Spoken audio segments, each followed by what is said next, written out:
So today is the next class of our revision series. In the previous 8 classes, we have covered some themes related to ancient Indian history. If you have attended these classes online, offline, people are, of course, they are well aware of this, but you can visit the channel of this institute and also my personal channel for those classes. 8 classes we have taken. First was about prehistoric cultures. Second was about the Indus Valley civilization. Third was, I think, about the Vedic civilization, both the Rig Vedic and the later Vedic. The fourth class was about religion. Fifth was about literature. Sixth was, I think, I exactly don't remember it, but we have then covered some themes, like we have covered inscriptions, then we have covered coins. So this way, we have covered 8 important themes which we think to be important for the coming exam, that is PT 2026.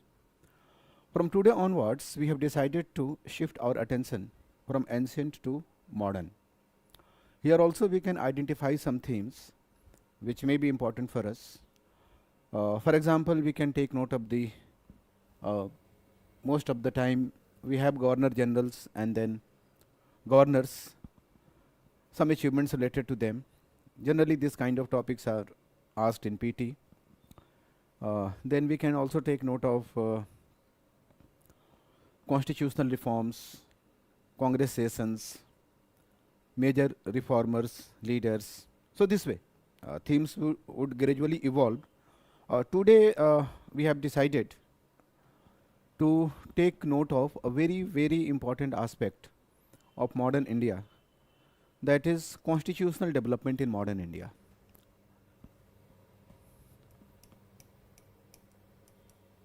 Constitutional development in modern India. You may have heard of some acts like the Act of 1935, before this the Act of 1919. These are more familiar. But this story of constitutional evolution of India goes back to the 18th century, when the company was trying to consolidate its position in India, and when the British Crown was trying to consolidate its hold on the company and the territories of the company. So there I think we have a good beginning, that is 1773 Regulating Act, then Pitt's India Act. Then we have some regular acts which are known as Charter Acts, passed in the years like 1793, 1813, 1833, 1853. Then we have the revolt of 1857, and after the revolt, we have the revolt of 1857, and after that we have changing approaches of the colonial government towards India, and we also have changing nature of Indian response to the colonial rule and to the colonial government. So thereafter also we have some acts, specific acts like Government of India Act 1858, then Indian Councils Act 1861, then the Act of 1892, 1909, that is 1909, 1919, 1935. So today I intend to cover all these acts from beginning till end, of course not with the minute details, but with the major or key points related to them, with a general idea of this constitutional development that is going to help you in retention of the points. So when we take note of this, that is constitutional development in modern India, naturally we are not talking about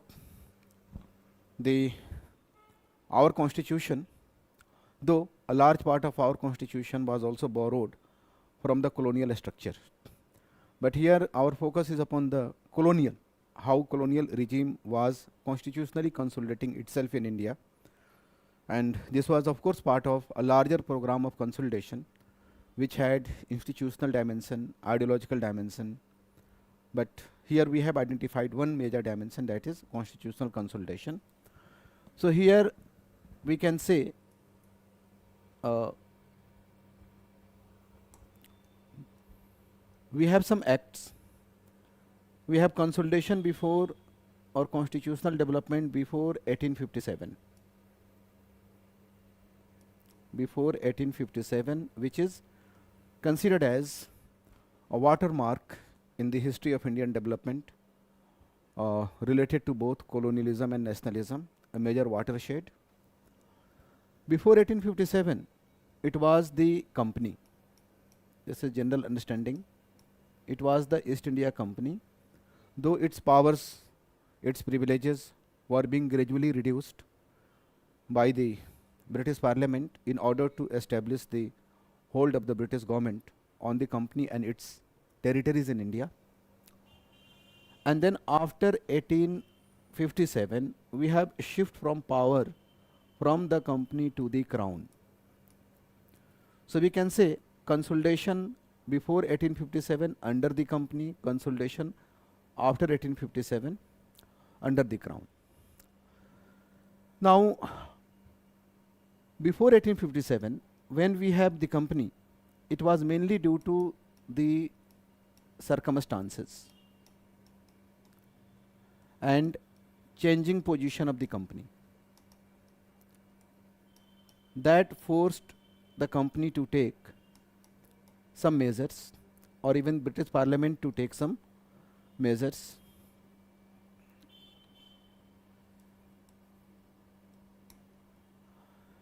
Here, after shift from company to the crown, we have also a shift in the nature of Indian resistance. And there is a typical characteristic of the provisions of the constitutional measures taken after 1857 under the crown, which were basically responses to the Indian challenges, responses to the Indian challenges, including the revolt of 1857. Let us first make a roadmap of this. Now, under the company, when consolidating measures, constitutional measures were undertaken due to circumstances and changing position of the company, we have some acts like Regulating Act, that is supposed to be the first act passed by the British Parliament under changed circumstances. Then we have some supplementary acts of the Regulating Act, Amendment Acts, that is Act of 1781. Then we have a major initiative, Pitt's India Act, this is 1793. This is 1784. Pitt's India Act 1784. Then we have one more amending act to it, or supplementary act to it, that is Act of 1786. After this, we have 4 regulating acts. 4 regulating acts, and these acts were passed in the years like 1793, 1813, 1833 and 1853. That is after a regular interval of 20 years. So this is how constitutional development in modern India, that is basically constitutional development, part of the constitutional consolidation of the British Raj before 1857 under company, motivated by changing circumstances and the changing position of the company.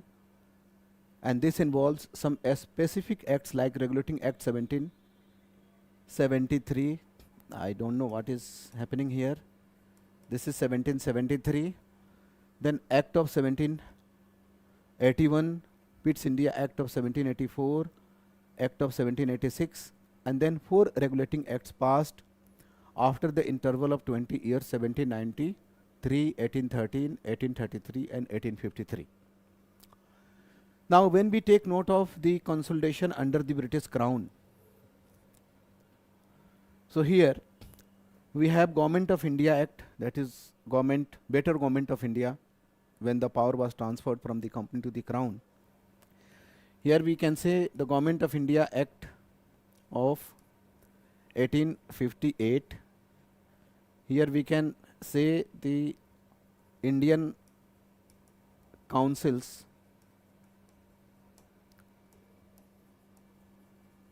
Reform Act, Indian Councils Reform Act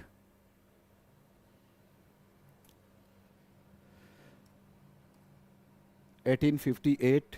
Sorry, 1858 was the Government of India Act. 1858 Indian Councils Reform Act was in the year 1861. Then both these acts, that is Government of India Act 1858 and the Indian Councils Reform Act 1861, are supposed to be the acts which were responses to the circumstances created by the revolt of 1857. Now, post-mutiny or post-revolt consolidation of the British Raj with an intention to prevent any other outbreak of such a revolt which had shattered the British rule from its roots. So after that, we have the Government of India Act, this, and then Indian Councils Reform Act. Then there was another challenge to the British rule in India, and this was not part of the traditional challenge. 1857 had been part of the traditional challenges. The foundation of the Indian National Congress in 1885 as the earliest organized manifestation of Indian nationalism in its modern sense at all India level.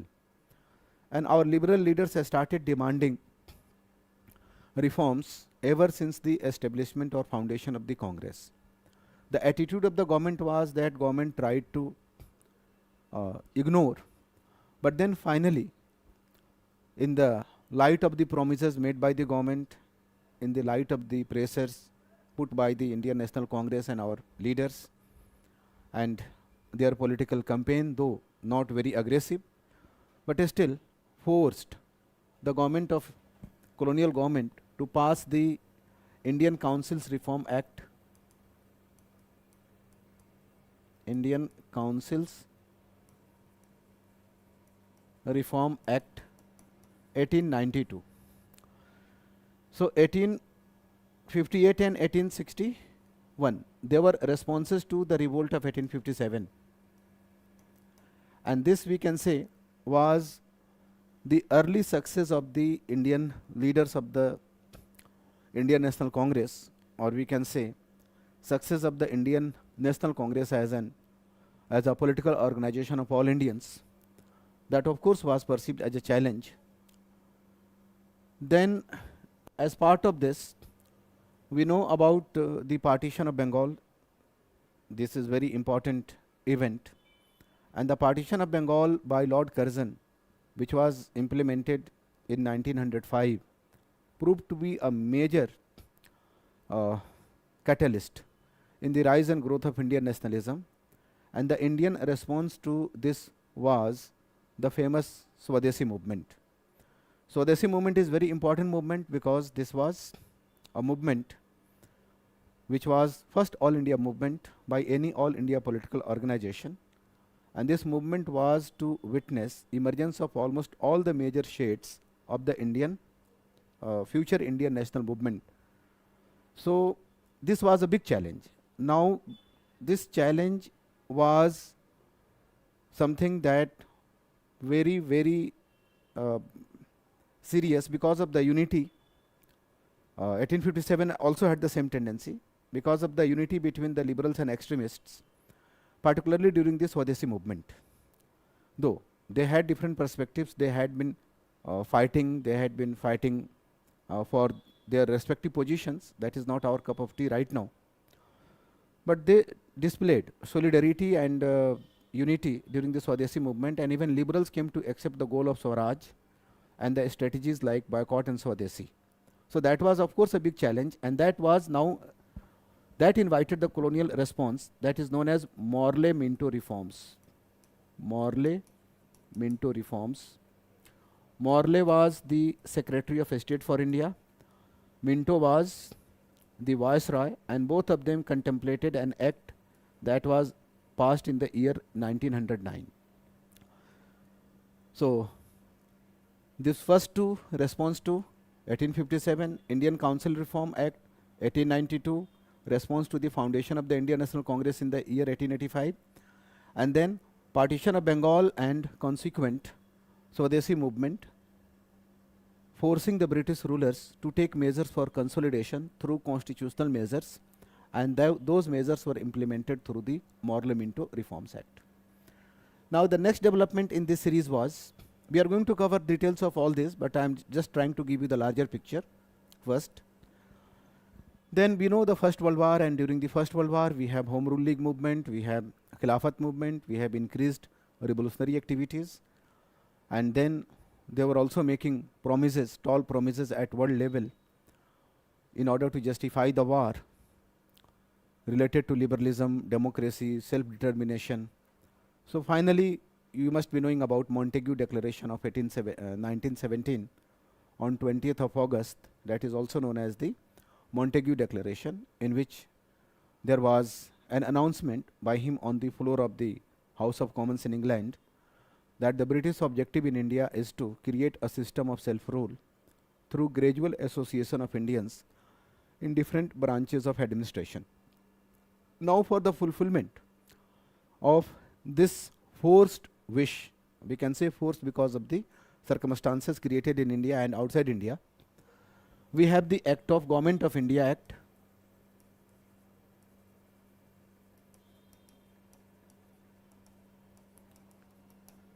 (1919), and then we all know about the Simon Commission and the political developments that started with the Simon Commission, and then Nehru Report, and then Lahore Session, Round Table Conferences, Civil Disobedience Movement, Pune Pact, so many interrelated developments, and that was also posing a challenge to what we can say the British position in India requiring consolidation, and that is something related to the Government of India Act,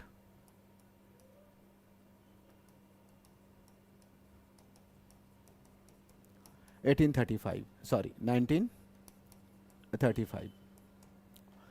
Now a large part of this act, that is 1935, was also borrowed by our constitution makers, and if we take note of the sources of the Indian Constitution, this act, Government of India Act 1835, constitutes a very major source for the provisions, particularly in terms of administrative details. So this is the total picture of the constitutional consolidation which I have drawn on the board.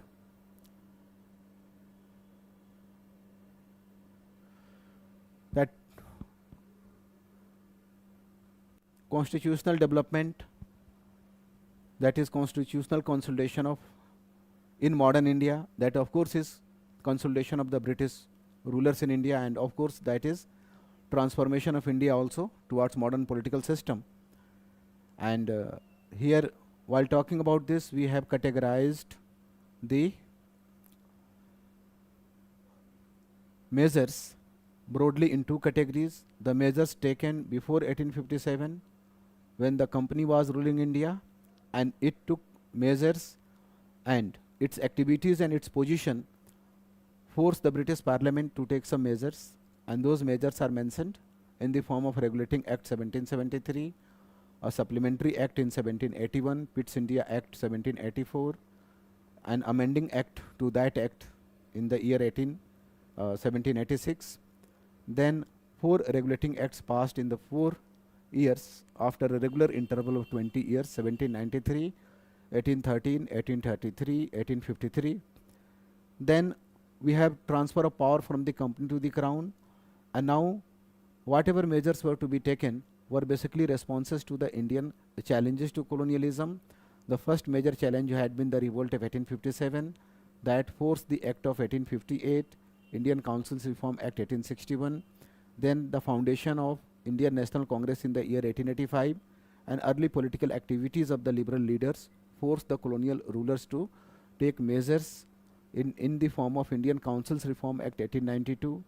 Then in the context of the partition of Bengal and Swadesi movement, we have the Morley Minto Reform of 1909. Then First World War and politics during the First World War forced the colonial government to pass the Act of 1919, and then CDM and related developments forcing the government to pass the Act of 1935. So these are some major acts which we can discuss as part of the constitutional consolidation of the British Raj in India. So we can take them one by one, and we can, of course, we cannot go to the minute details because of the nature of these classes, which are mainly for facilitating your revision and give you a boost to give a boost to your preparation. But key provisions and the key arrangements that came to be made by these initiatives, I hope the whole picture is clear. The acts are clear, their context is clear. Now we can take note of their provisions. Is that clear, everyone? So let us begin with the first act, and that is Regulating Act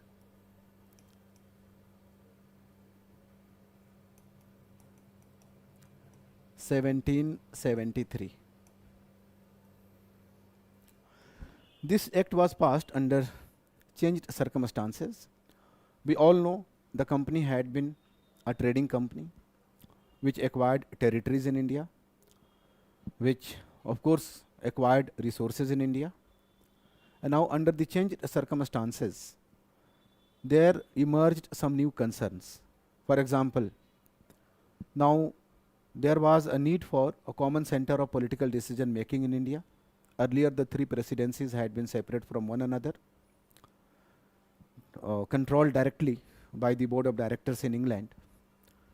Then some judicial confusion were there, corruption in the administration of the East India Company, dual government. Of course, we know from 1765 to 1772 is particularly known for the element of corruption. And then there was also talk about the image of the British nation in England in the British public opinion, and the critics of the company, particularly its business rivals, and also the emerging new forces associated with industrialism and free trade. All of them started criticizing company and its monopoly and conduct of the company in India as something tarnishing the image of the British nation. That was their perception. So there was one more consideration, that American colonies had started what we can say their movement for freedom, or we can say कि American circumstances had become disturbed. So there was an apprehension on the part of the British leaders, statesmen, that the company in India, in command of vast territories and vast resources, may also display same tendencies or similar tendencies.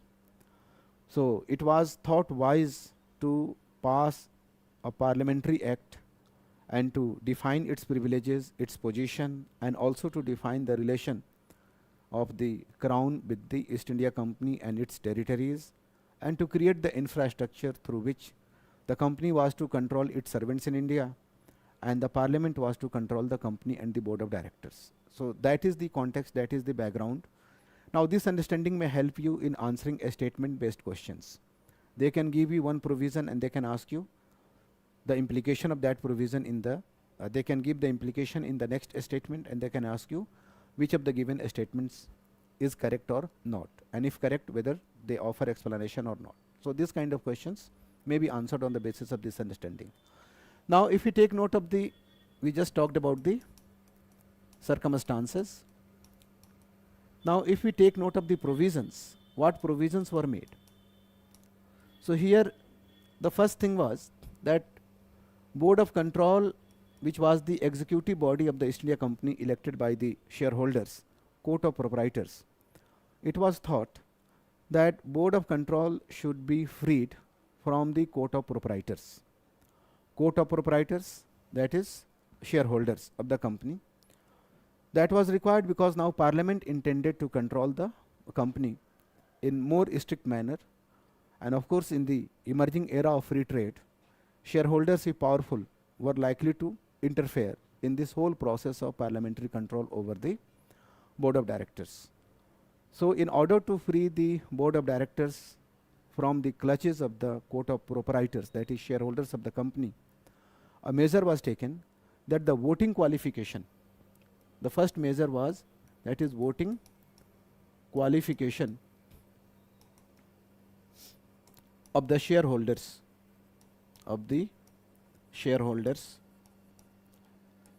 raised from 500 pound to 1000. That is, we can say it was doubled. Again, this here evaluation is not our cup of tea in the light of the nature of the classes, but we can say this measure was apparently in the right direction, but we can say it was highly inadequate. Simply because of this, the board of director was not going to be free from the clutches of the shareholders.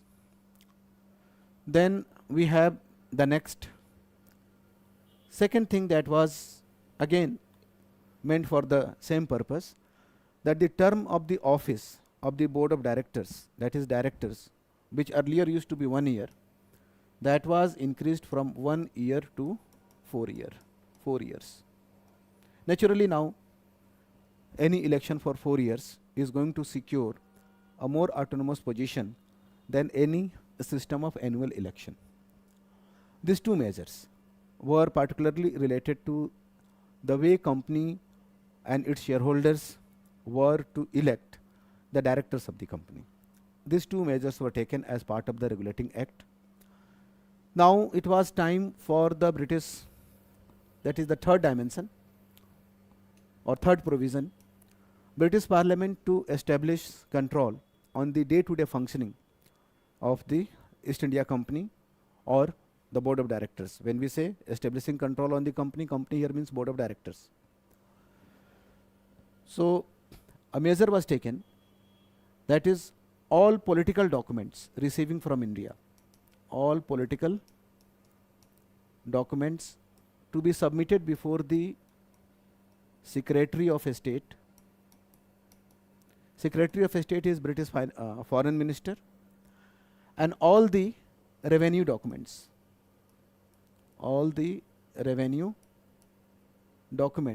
were to be placed before the Chancellor of Exchequer. Chancellor of Exchequer is the British British Finance Minister. Now both, as part of the third major provision, both Secretary of State and Chancellor of Exchequer were part of the British Cabinet. This is how the British Cabinet, through two of its members, Secretary of State and Chancellor of Exchequer, tried to establish control on the company and its affairs in India. That political document and revenue document, both were part of what we can say sovereign matters. They were to be placed before these two ministers for their scrutiny. Again, these two ministers could not pay much attention to their new responsibility, and that also became a reason behind the failure of the act.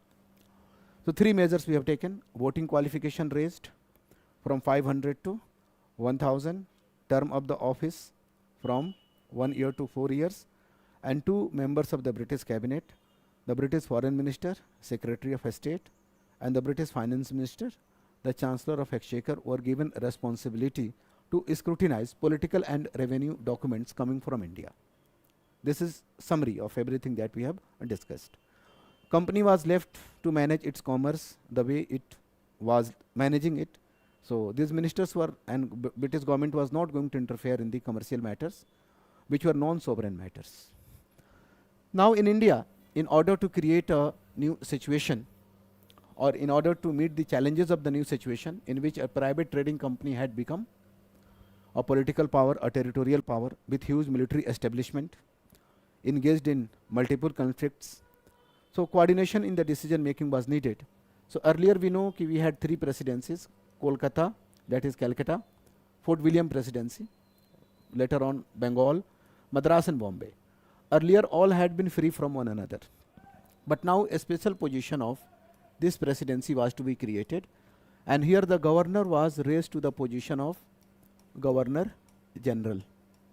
So now governor of Bengal became governor general of Bengal, and we know it was Warren Hastings, the person who had been serving as the governor of Bengal before passing up the act, who was appointed as the first governor general of Bengal. That was a special position given to this governor. In other presidencies, governors remained governors, but here governor became governor general in order to establish his a strong position or supervisory position over other governors. Warren Hastings, the person who ended the dual rule in 1772, assumed the direct responsibility of the government of Bengal in both Diwani and Nizamat matters. After passing up the act, became the first governor general of Bengal. Now here, in all the three presidencies, we used to have councils. Here the council was also given some special position, and this council was now consisting of 4 members, or we can say Supreme Council,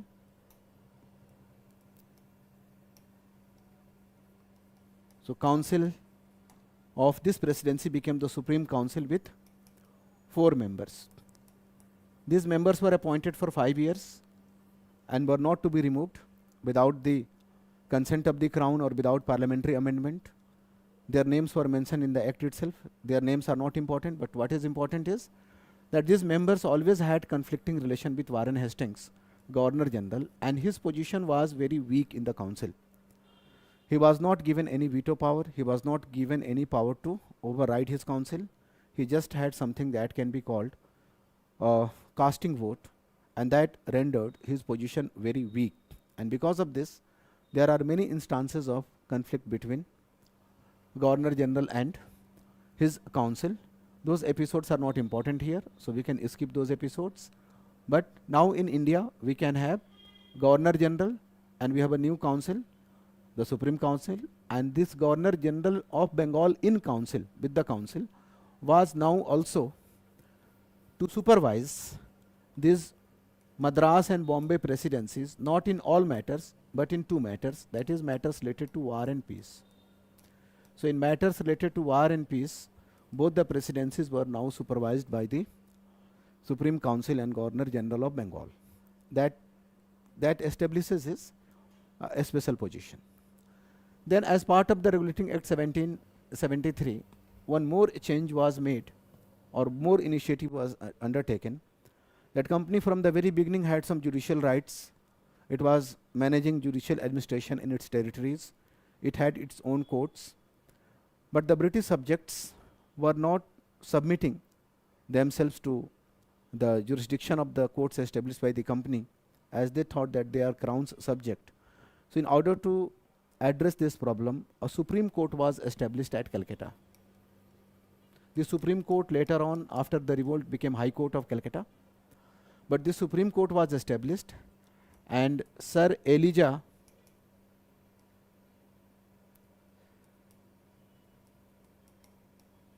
Impey was appointed as the first Chief Justice. So just remember, Supreme Court established and Sir Elijah Impey as the Chief Justice, and 3 other judges or puisne judges were also a part of the Supreme Court establishment. Again, there are many episodes of conflict between the Supreme Court and the Supreme Council and the Governor General, because the jurisdiction of the Supreme Court was not well defined. So finally, an amendment was made to this act in the year 1781, and in that amendment, the act that we have included in our discussion, that amendment clearly defined the jurisdiction of the Supreme Court. Now it was to adjudicate all the subjects within Calcutta. It was to apply European laws, British laws, and other details not required. Simply know few facts about the Regulating Act, just to facilitate your revision. First, voting qualification raised. Second, term of the office extended from 1 to 4. Third, 2 ministers were held responsible for scrutinizing political and revenue documents. Governor General, a post of Governor General was created. Governor of Bengal exalted to the position of Governor General of Bengal. Then council, 4-member council, but position of Governor General very weak. He with no veto power, no overriding power, exercising only a casting vote. Then Governor General of Council in Bengal having supervisory authority over other presidencies in matters related to war and peace. But these authorities were also not taken very seriously by them. And then a Supreme Court whose jurisdiction was not defined. An attempt was made in the year 1781 by passing an amending act to the Act of 1793, a 73 regulating act, and that also was not very helpful in solving the problem.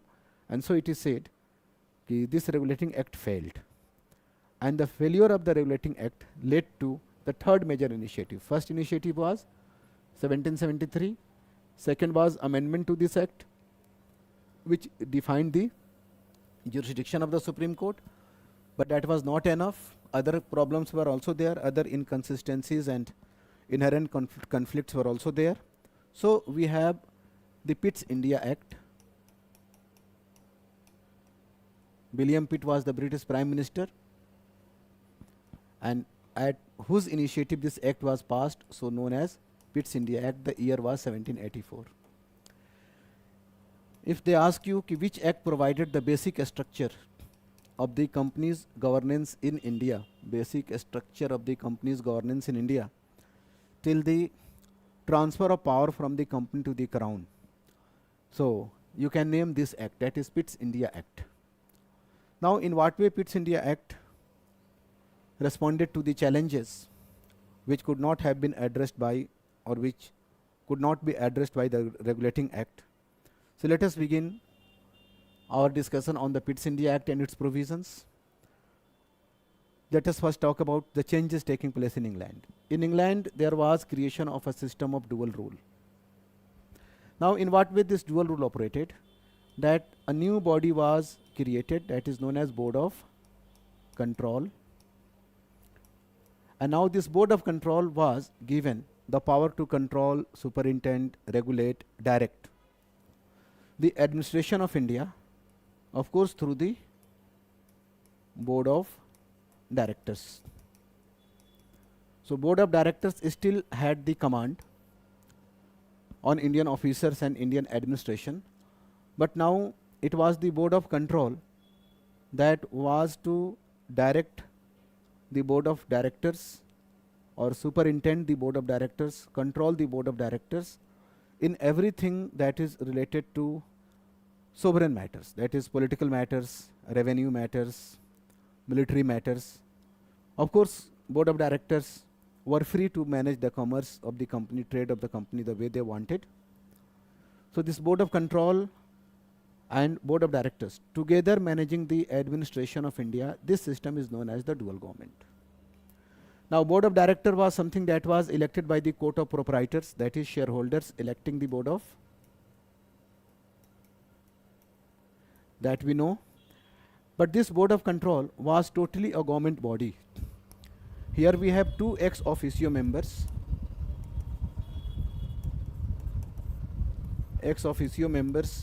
and they were the same people, that is Secretary of State and Chancellor of Exchequer.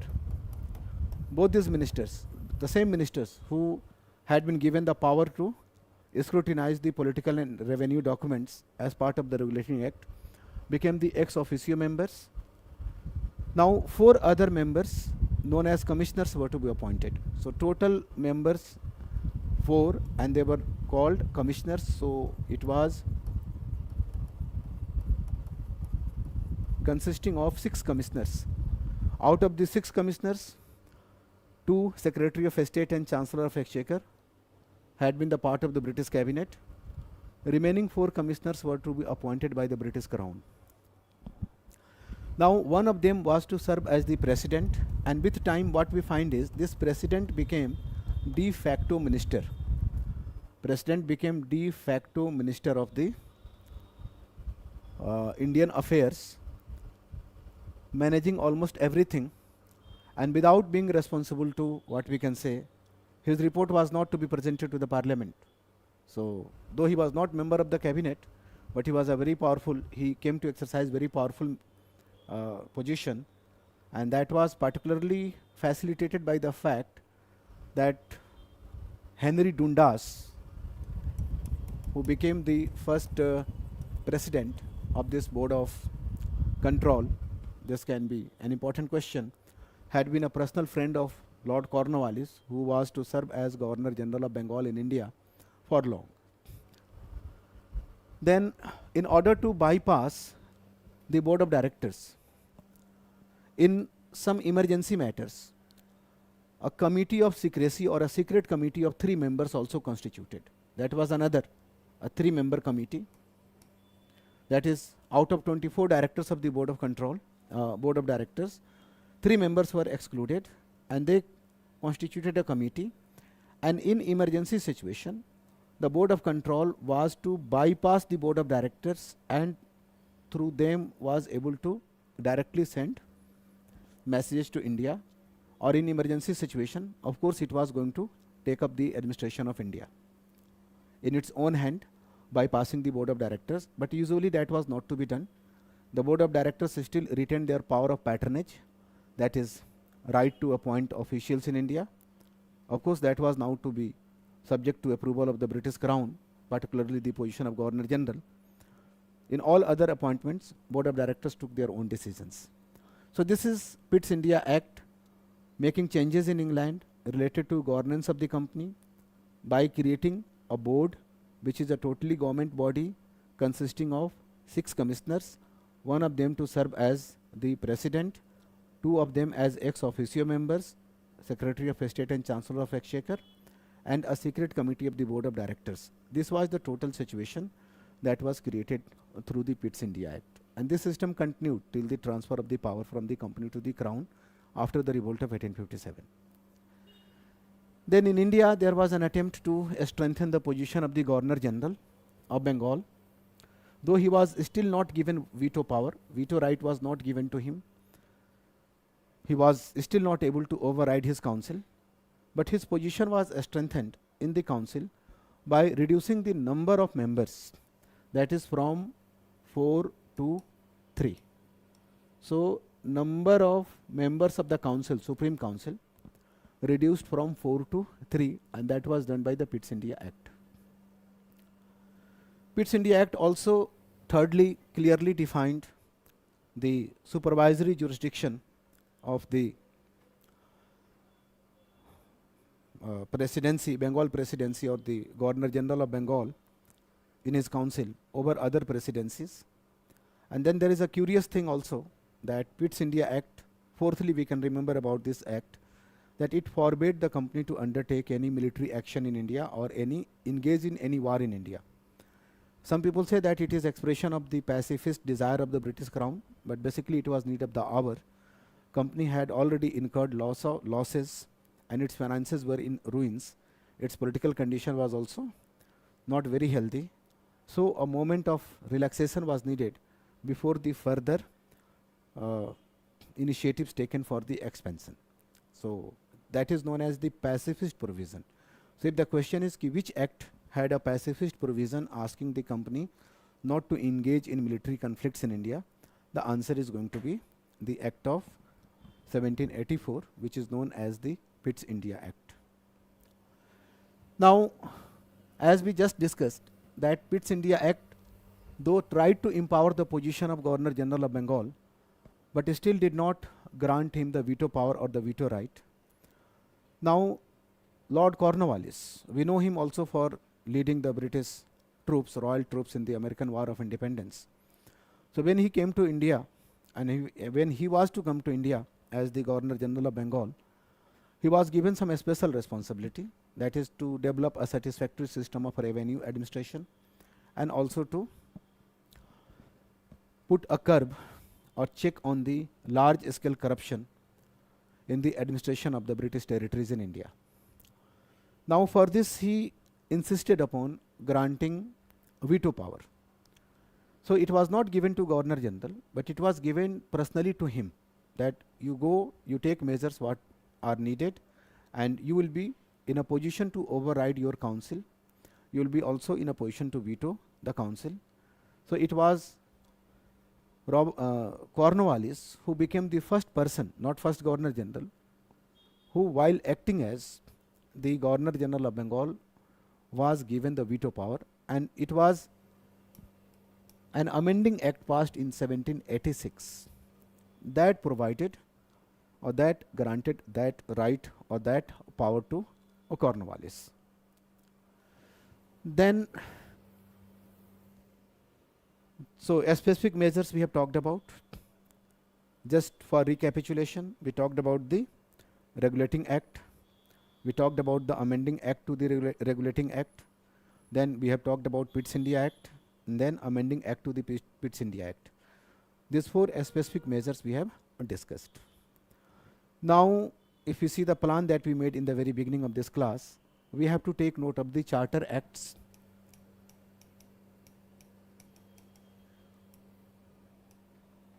And we have four Charter Acts in the before 1857 or after Regulating Act of 1773, passed in 1793, then 1813, then 1833, then 1853. Now we are going to take up these Charter Acts and their provisions one by one. Let us begin with the Charter Act of 1793. Now the Charter Act of 1793 was passed in a context in which the company and its privileges had been seriously attacked by its critics, by its ideological opponents, mostly champions of the idea of free trade. And despite this, the company survived its criticism, company survived what we can say, the demand, increasing demand for abolition of its trading privileges. So in this Charter Act, the company's trade monopoly was, despite all the criticism, trade monopoly and other trading privileges, you know those privileges. In the revision class, we cannot go into the details of those provisions. So trade monopoly extended for 20 years. So it was not diluted, it was extended for 20 years. This is the first thing that we can note about the Charter Act of 1793. Now in the Charter Act of 1793, we know the beginning towards or move towards centralization.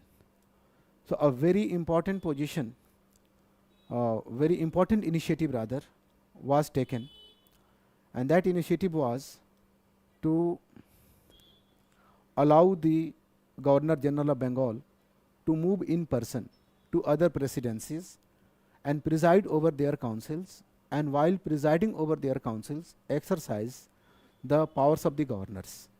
So this was another milestone in the history of centralization, that now the Governor General of Bengal had some personal involvement in the affairs of the presidencies, both the presidencies, Bombay and Madras. He can move personally, he can preside, and of course while presiding he exercised the same powers and the same authority which had been vested in the governors. That is the second thing. The third thing about this act that we should know is that Charter Act of 1793 now empowered all the Governor Generals, all the, see, in 1786 that power was given only to the Cornwallis in his personal capacity, but now the power to override the council, power to veto the council was given to every Governor General. So this is a very important move towards centralization, and then combined with a code which Cornwallis introduced in the same year, that is known as Cornwallis Code. This act is also known for its racial connotation or racial provision, and this racial provision was something not direct declaration, but now the higher offices were to be reserved only for the covenanted officers of the East India Company. These were the officers who were higher officers in the service of the company signing a contract or covenant. So covenanted officers were to serve in any capacity which was to draw a salary of more than 500 pound. So by implication, it excluded Indians from all the positions of power and influence. You must be knowing about this racial provision, that after this, Indians were not to be given higher posts, and it was basically impact of the personal opinion of Cornwallis that all Indians are by nature, what we can say, dishonest.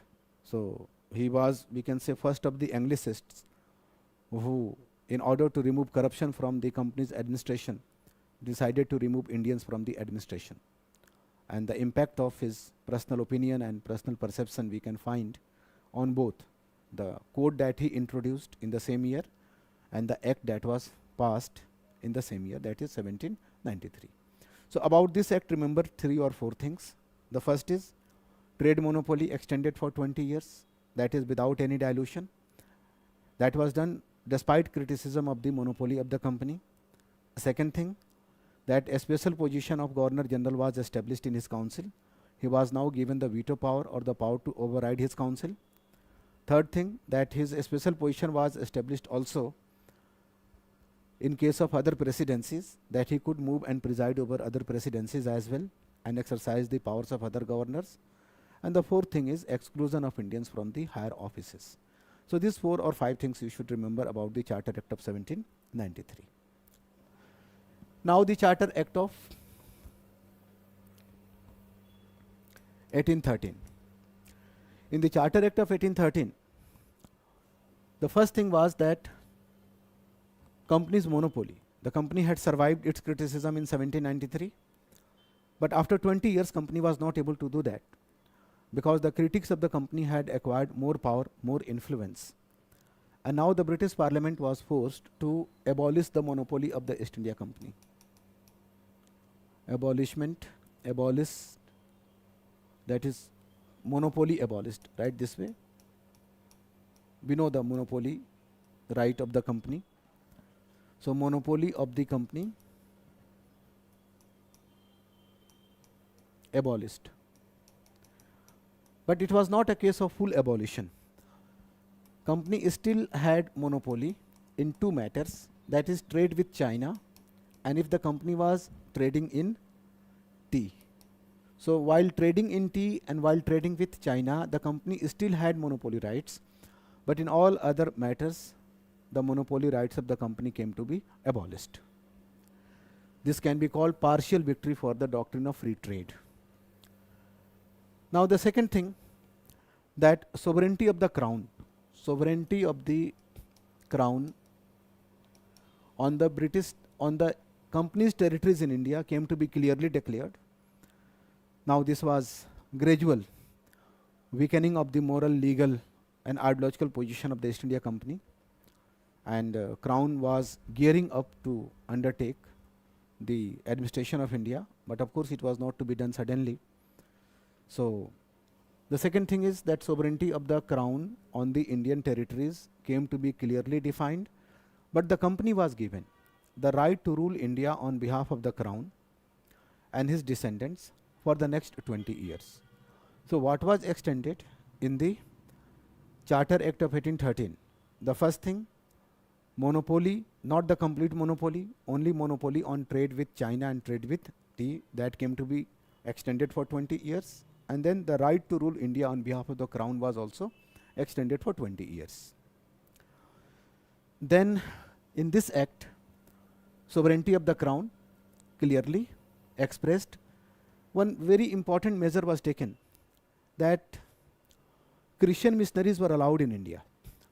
Till now the company had prevented missionary activities in its territories, but now because of the influence of the evangelicals or evangelists, the people who believed in proselytization, the parliament passed this act, and in act the parliament had to include a provision that lifted ban on the activities of the Christian missionaries in the company's territories. That was part of the Anglicist measures towards India.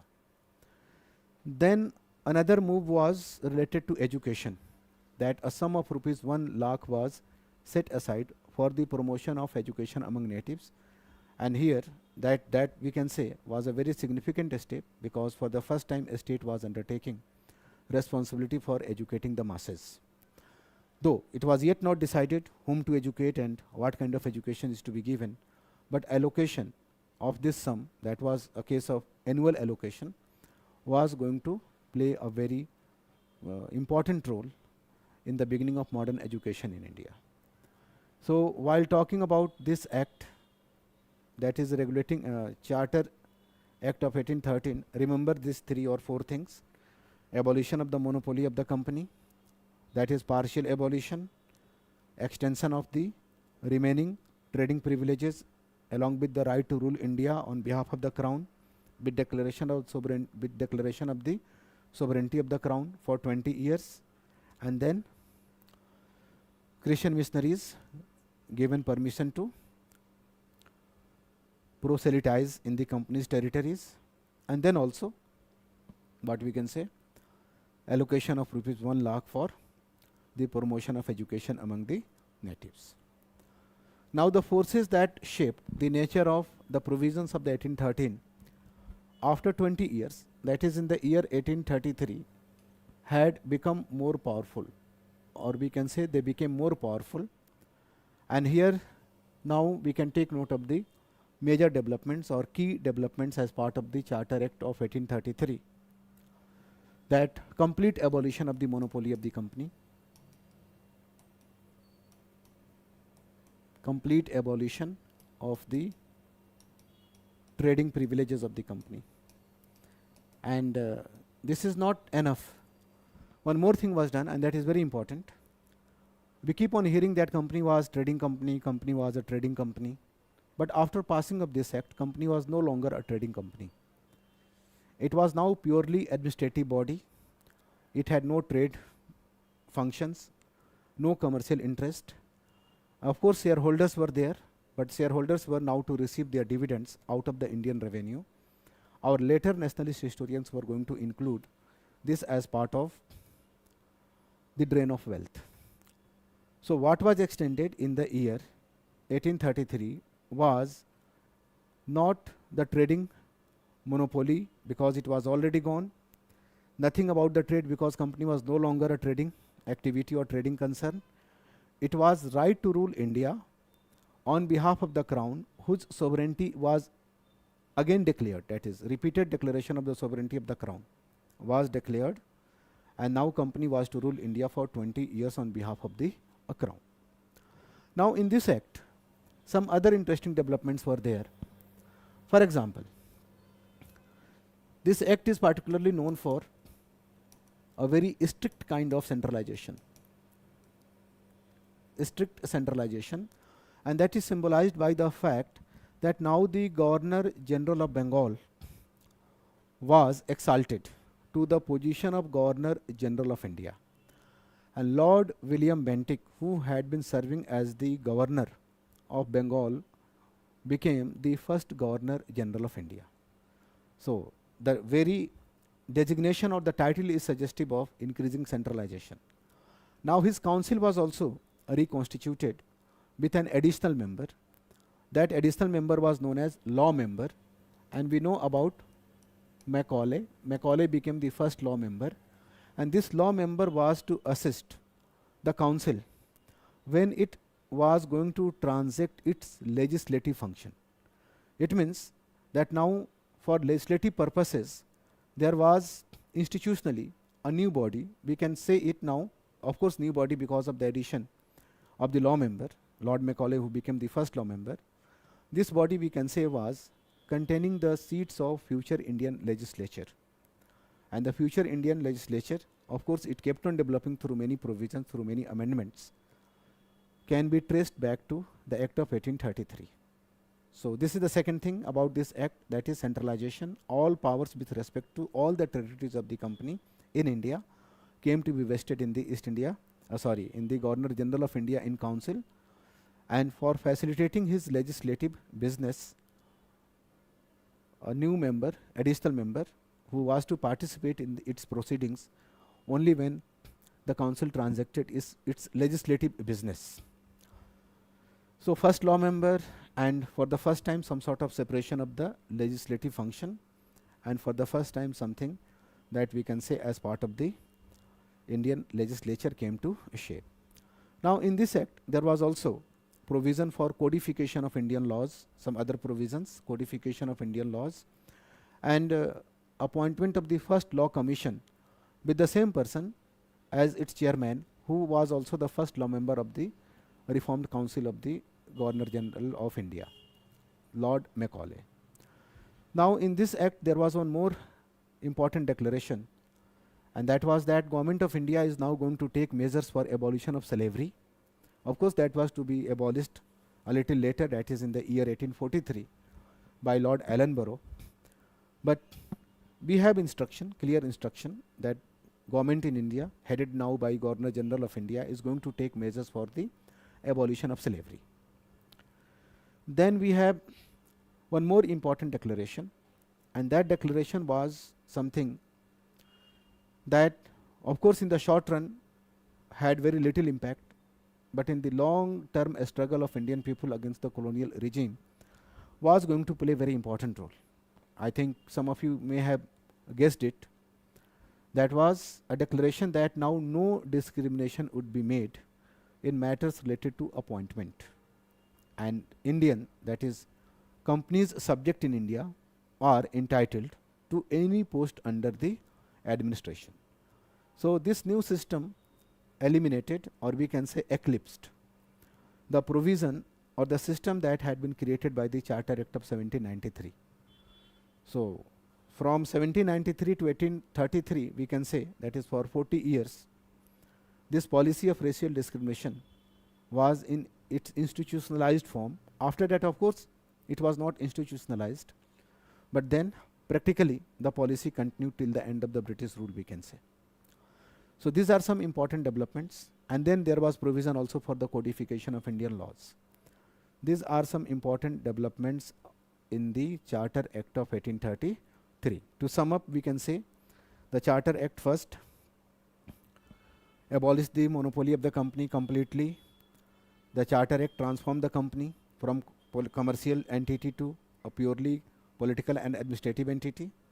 Third, declared the sovereignty of the crown on the Indian territories, but company was given right to rule India for 20 years on behalf of the crown and his descendants.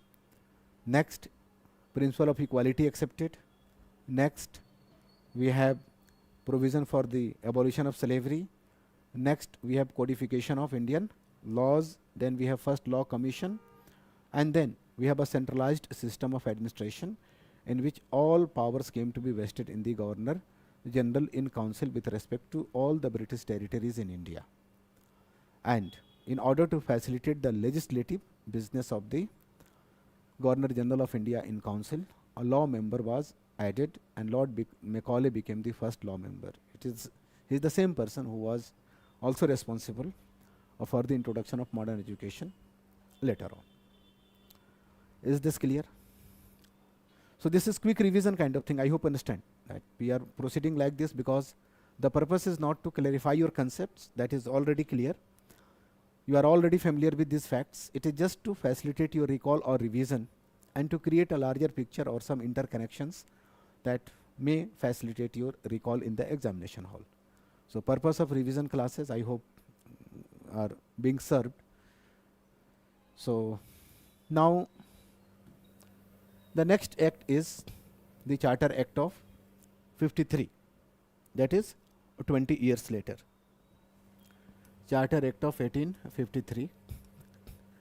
In this act, Charter Act, there are few things. First thing is that law member who was an additional member to the Executive Council of the Governor General of India was made a full member. Some new members were also added, but that is not our concern right now. Just full membership given to the law member by this act. Now this act also declared the sovereignty of the crown on the Indian territories. That of course had become a repeated or routine matter. And then we have this right to rule India on behalf of the crown, of course, was still left with the company, but this time there was no a specific time period.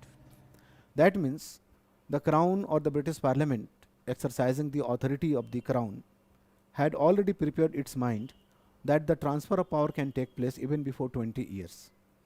And that's why it went beyond the convention of extending the right for 20 years. And this time, whatever was extended was not extended for 20 years. And that's why it is said that what happened after the revolt as part of the Government of India Act, that is transfer of the power from the company to the crown, was basically result of a long term process, that is logical culmination of some developments which had been taking place ever since the Regulating Act 1773, and the revolt of 1857 just occasioned the transfer of power from the company to the crown. It did not necessitate it. So that is well evident from what was done in the Act of 1853, that company, of course, internal changes in the board of directors not important for us, but company was still given the right to rule India, but not for 20 years. Now one more important development took place, that till now company had enjoyed its patronage. The patronage was the right of the company, the power of the company rather, the power of the company to appoint officials in India. Now company lost this power, and now it was clearly specified that future appointments would be made through a competitive exam or through competitive exams. So the exams that you are preparing for, that is civil services exam, has its origin in the Act of 1853. So these are some developments related to the Charter Act of 1853. So till now what we have discussed? We have discussed constitutional measures before 1857. 1857, which is identified as a landmark development in the history of both nationalism and colonialism. And here we have talked about the Regulating Act. Just to recapitulate, Regulating Act as the first act with its limitations, contradictions and failure. Pitt's India Act with basic structure which continued till the transfer of power. Regulating Act 1773, Regulating Act 1813, Regulating Act 1833 and 1853. All are before 1857.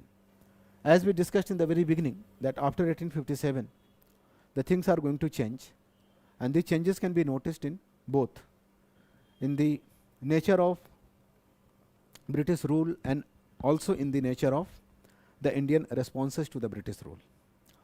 Now there is a close interaction or close connection between the nationalist initiatives and colonial initiatives and nationalist initiatives. So as we know, 1857 had been a very major challenge to the East India Company or to the British rule in India, that was till now through a private company. Now the things changed. We have Government of India Act, that is Better Government for India Act. The term better is also part of this, but this will serve the purpose. Government of India Act 1858. This was passed after the revolt of 1857 or during the revolt of 1857 as a part of new consolidatory measures. Now the first thing that we notice as part of this is, that is, power was transferred from company to the crown. Second thing is that now the Governor General in India was going to be a representative of the crown. So a new title, a new designation or title to the Governor General of India, and that was, now he was also to be called the Viceroy of India. He was now going to be a representative of the crown, and as such he had some special rights related to the native estates, related to the minorities, related to the tribal areas. Now in England, a new portfolio was created, that we can mention as the third. New portfolio was created in the British cabinet, and that was given to a secretary. In England, ministers are called secretaries. So we have a Secretary of India, Secretary of State. Secretary of State was British Foreign Minister. Now this new minister was to be called Secretary of State for India. Secretary of State for India. And see, Lord Canning, who had been the Governor General of India, last Governor General of India, also became the first Viceroy of India. So here a new post was created, Secretary of State for India, and he was to be assisted by a council of 15 members. Council of 15 members, and that is known as India Council. Now the members of this council and the Secretary of State all were to receive their salaries from the Indian revenue. Our later critics of the colonial economy, our nationalist leaders, included this also as part of the drain of wealth. Now the cost of the office of the Secretary of State was also to be maintained by the Government of India. These are some major changes. That transfer of power from company to the crown, a new designation to the Governor General of India, a new minister in the British cabinet known as Secretary of State for India, and a new council in England, that is 15-member council known as India Council. Now these new provisions which were made led to what we can say abolition of the Board of Control. Do you remember Board of Control? Board of Control had been established by the Act of 1784, the Pitt-Scindia Act. Now that was abolished, Board of Control. Board of Director was no longer important, but still it was retained for a few years, perhaps because of its administrative expertise related to India. So this was about the Act of 1858. Regarding details of Indian administration, nothing much was done, but that was attempted in the next act, that is the Indian Councils Reform Act of 1861. Indian Councils Reform Act of 1861, and this is known for few things. First is the expansion of legislatures at both central level and also at the provincial level. No need to know the specific numbers of how many new members were to be included. Simply expansion of legislatures in India. Central legislature, that is imperial legislature, that is Governor General of India in council, now had some additional members when it was to exercise its legislative business. These additional members were to be 6 to 10, that is minimum 6, maximum 10, not more than 10. But these numbers are not important, you should not bother about these numbers. The idea is important, that is, it led to, they can give you statements, it led to the expansion of legislatures at both central and provincial level. Now more interesting thing about this is that inclusion of Indians for the first time. Inclusion of Indians for the first time.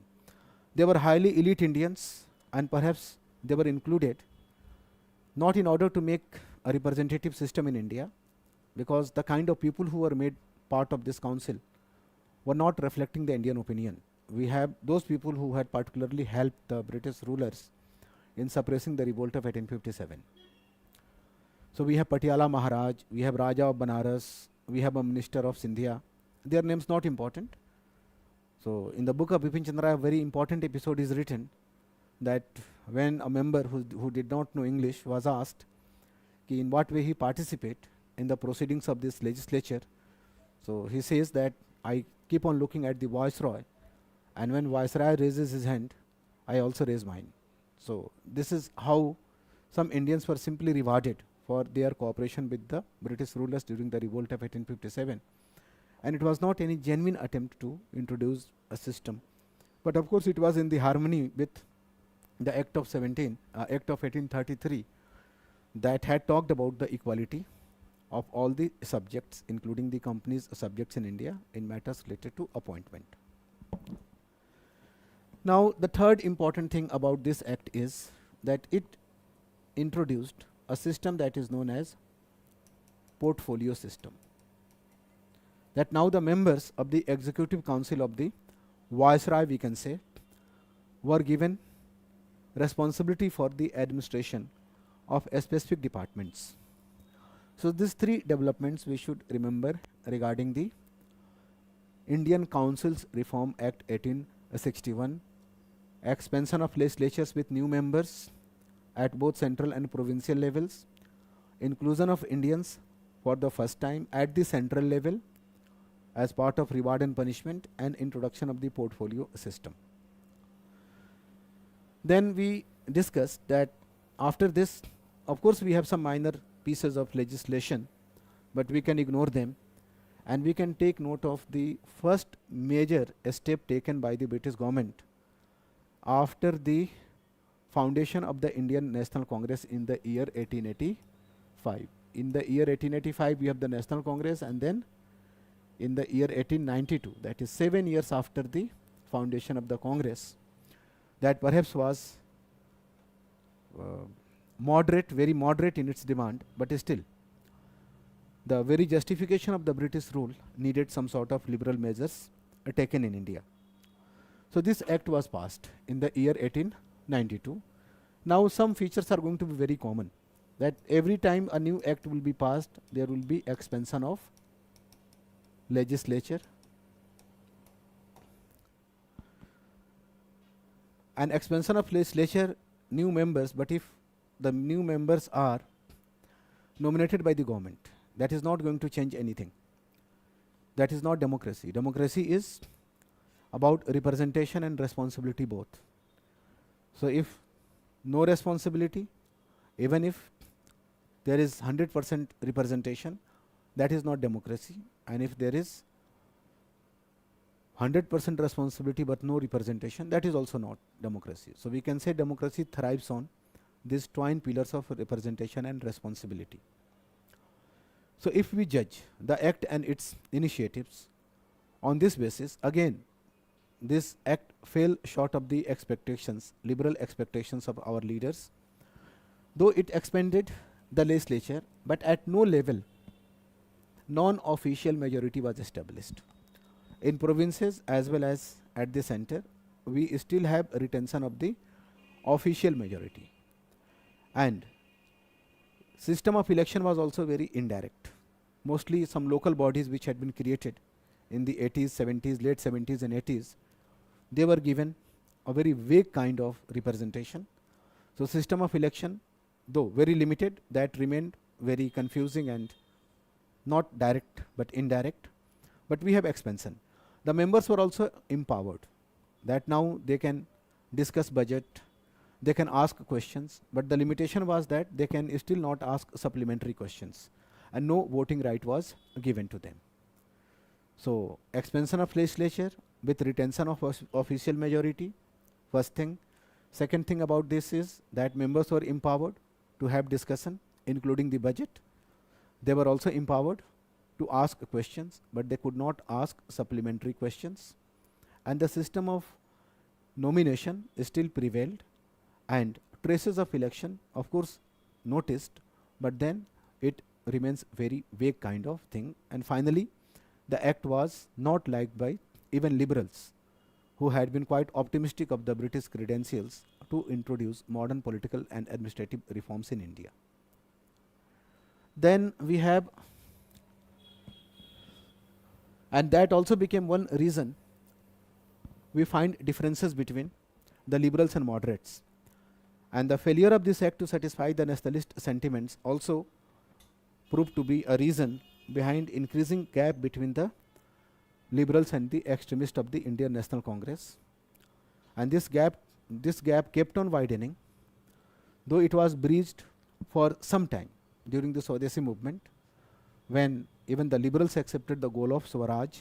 It was Dadabhai Nauroji, a liberal leader, who, while presiding over the Calcutta session 1906, declared Swaraj to be the goal of the Indian National Congress. Liberal leaders had also gone to the extent of accepting boycott and Swadeshi, but then there was lot of differences between liberals and extremists related to the understanding of Swaraj as well as the strategy of boycott and Swadeshi. But their unity, of course, was something that needed to be broken. And one more unity was to be broken, that was the Hindu-Muslim unity. And the next act, as I told you in the very beginning, after 1857, whatever acts were passed, these acts were basically responses to the nationalist challenges to the colonial regime. So now we have the Act of 1909, Government of India Act, and that is also called Morley-Minto reforms, because Morley was the Secretary of State and Minto was the Governor General, and both of them together had contemplated the scheme of this reforms.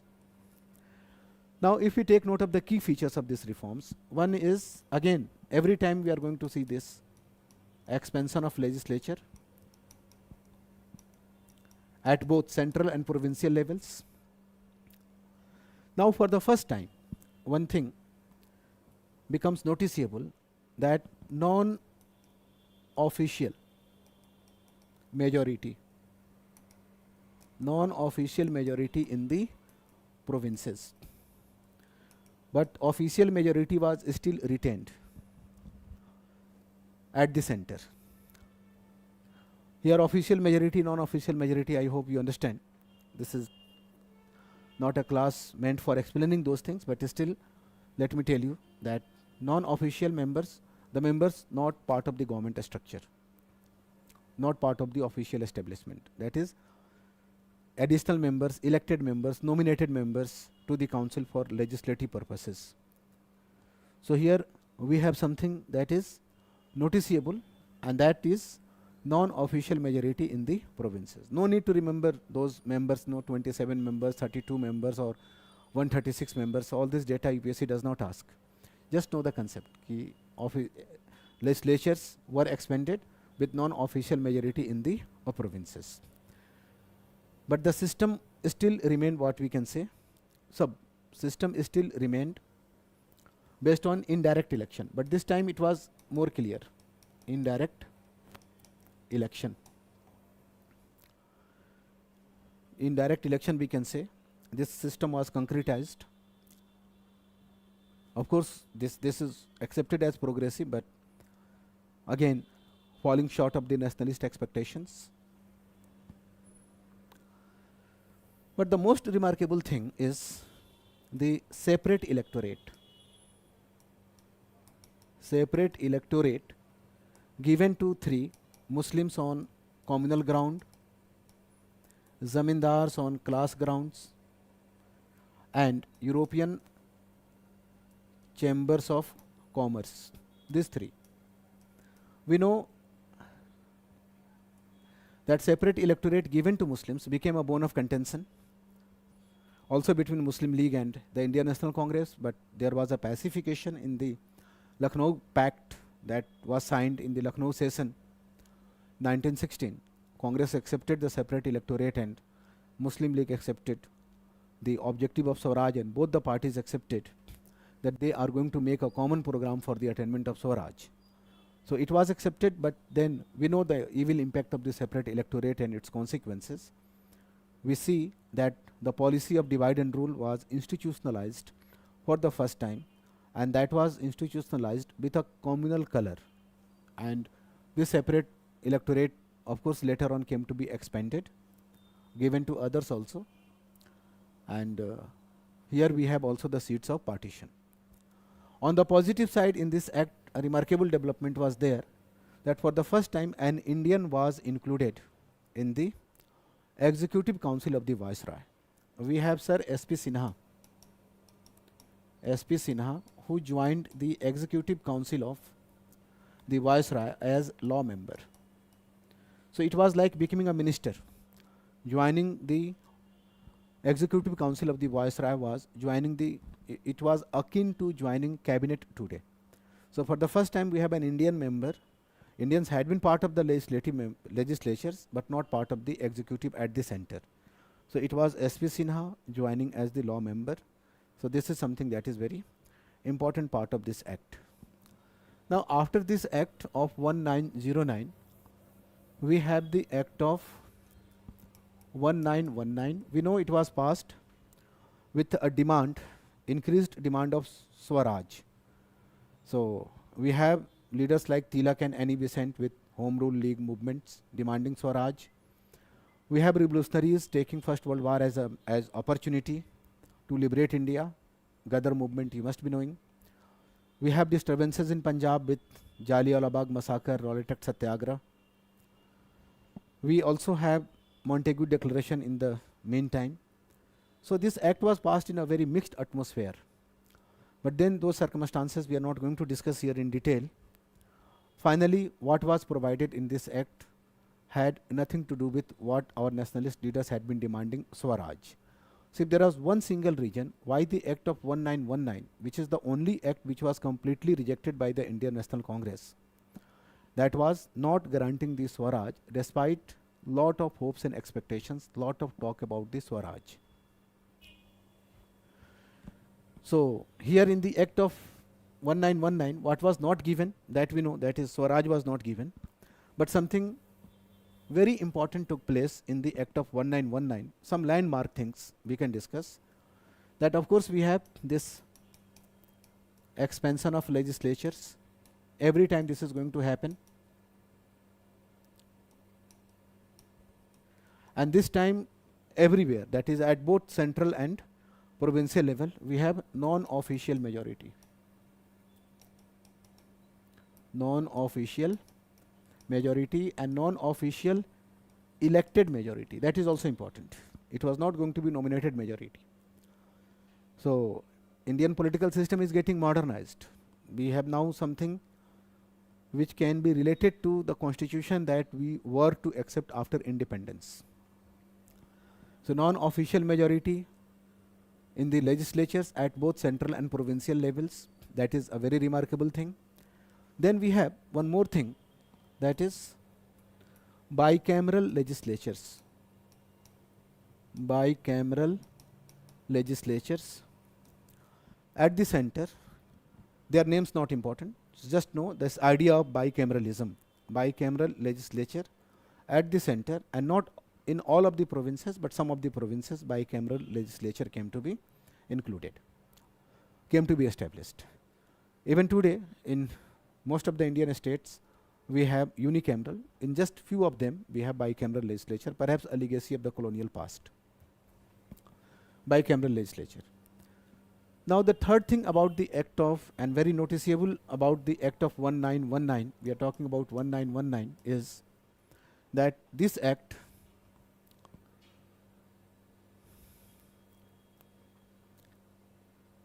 provided voting right to women for the first time. That is, we can say female enfranchise or women enfranchise, voting right to women for the first time. Property qualification was still very high, but gender qualification was removed. This is very noticeable development in this act. Property qualification is still very high, but gender qualification removed. Another thing, I think this is the fourth thing to be noticed, is that for the first time we have system of direct election, because only in the system of direct election we can have bicameral legislatures. Usually the lower houses are directly elected by the people. So if you don't have directly elected lower houses, we cannot have bicameralism. So expansion of legislatures with non-official majority. Secondly, bicameralism. Third, voting right to women. Fourth, direct election. And there is one more thing. There are so many things we are going to discuss. Next thing is that in this act, for the first time we have division of the subjects. Division of the subjects. Generally part of federal system, subjects are divided. We have central list, and then we have the provincial list. Now this central list of course was with the Governor General of India and his council, nothing. But here in provinces we have what is called partial responsibility. This principle of partial responsibility is also called diarchy. Now in the provincial list, subjects were divided into two categories. we have reserved categories, and then we have transferred categories. Reserved categories were still with governors and councillors, but in the transferred we have now Indian ministers responsible towards the lower houses. So this act is important for introducing the principle of partial responsibility. We the people of India had been demanding fully responsible governments. So partial responsibility introduced in the form of diarchy in the provinces, with division of the provincial subjects into two, reserved and transferred. Reserved to be administered by governor and the councillors responsible towards the governor, and transferred subjects were to be governed by the Indian ministers. Is this clear? So these are some interesting developments related to this act, that is the Act of 1919. To sum up, we can say that expansion of legislature, then we have direct election, then we have women empowerment, that is women enfranchisement, though property qualification still was very high, and bicameralism, division of the subjects, and partial responsibility in the provinces. But despite all these progressive features, this act could not be accepted by the Congress and most of the Indian political parties, except the Swarajists and some others, who later on started their system of, or their strategy of non-cooperation within the legislatures. This act was completely rejected. Then we have the Act of 1935. This act, of course, its administrative details are not important, but this act is particularly important for again some new thing. First is provincial autonomy. Provincial autonomy. Now the provinces derived their power directly from the crown, British crown. Today also we have this kind of system that we say that our states of the Indian Union don't receive their power from the center. That is, power is not delegated by the center as part of our federal system. The power is something which is given by the constitution to both the center and the states. And in the center-state relation, it happens that the constitution itself has given some special power to the center. It is not that states enjoy their power because of the virtue of the center. So in the same way, now both the center, that is imperial legislature and Governor General of India, Viceroy, and the provinces were deriving power directly from the crown, directly from the British crown. That is the principle of provincial autonomy. This was noticeable, but even more noticeable was fully responsible government. Fully responsible government, though franchise was still very limited. Fully responsible government in the provinces. So all Indian ministers responsible towards lower houses.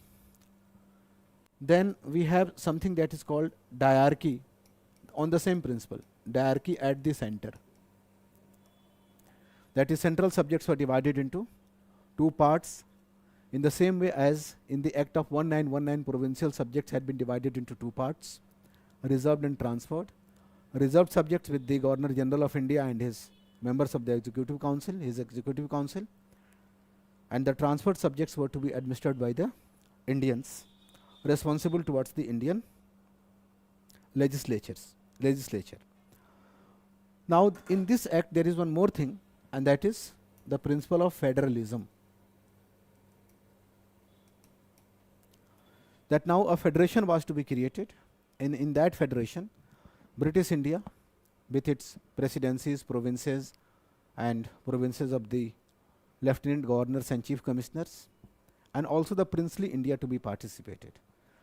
Now the regressive part was that the princely India was to be represented not through the representative of the people of the native states, but through the nominees of the rulers. So British rulers perhaps had maintained these orthodox rulers and their reactionary system to use them as counterbalance in British India, at appropriate opportunity, and that opportunity perhaps had come now. So they wanted to use them against the nationalist leadership. So a federation was contemplated, but the terms and conditions of this federation could not be fulfilled. So the central provisions never could be implemented. So this just remained on the paper. This was implemented. Election took place in the 37. Governments were formed, which resigned when the Second World War started, and a new phase of conflict began. One remarkable development as part of the provisions of the Act of 1935 was the establishment of the Federal Court, which we can say was a precursor to the Supreme Court we are familiar with now. Now, if we take note of these two later acts, particularly the Act of 1919 and 1935, apparently they appear to be very progressive, but despite all their progressive nature, there are some common criticism that in both we have communalism, that is Act of 1919 extended the separate electorate to some other communities. Then Act of 1935, of course, central provisions could not be implemented, but was not giving power to the people of the native states. Electoral practices were based on very limited franchise, and more importantly, the special powers of the governors and governor general or the viceroy could never be diluted through these acts. So this was a brief journey just to instigate your memory. Our assumption is that you have already done things, you are already familiar with the things. Now, as part of the quick revision, as part of something like booster, we just have to trigger some notes in your mind so that your existing knowledge becomes more active and more useful in the examination hall. So we have covered a long spectrum beginning from 1773 Regulating Act to Pitt's India Act to 4 Charter Acts to Government of India Act after the revolt 1858, and then 2 Council Reforms Act, and then 3 Government of India Acts passed in 1909, 1919 and 1935. Thank you so much for this cooperation.